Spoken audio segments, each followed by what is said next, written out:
President Obama delivered a rare personal apology to the head of Doctors Without Borders for a U.S. airstrike on a hospital operated by the medical charity in Afghanistan.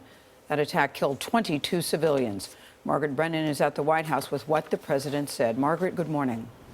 Good morning. Well, after 4 days of differing stories about how that hospital came under attack, President Obama decided to call Doctors Without Borders and say he was sorry.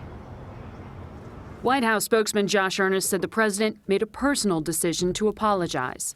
When a mistake occurs, the United States owns up to it, and we vow to get to the bottom of what exactly happened.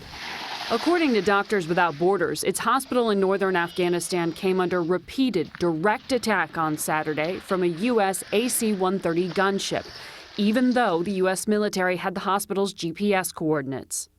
12 staff and 10 patients, including 3 children, were killed. A hospital was mistakenly struck. We would never intentionally target a protected medical facility. The head of U.S. forces in Afghanistan, General John Campbell, told Congress this week that Afghan troops had requested the air cover because they were facing a Taliban attack.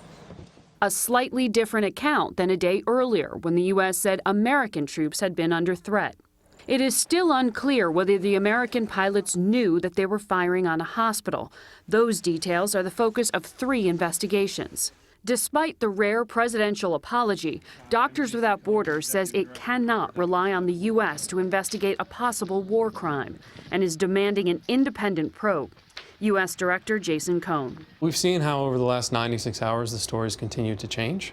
I think, as anyone can imagine, that it's difficult to see how 3 different parties to a conflict can conduct an investigation impartially and independently.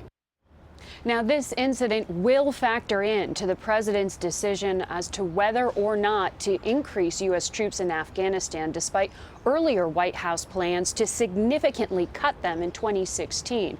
And Charlie, General Campbell will testify about that to Congress later today.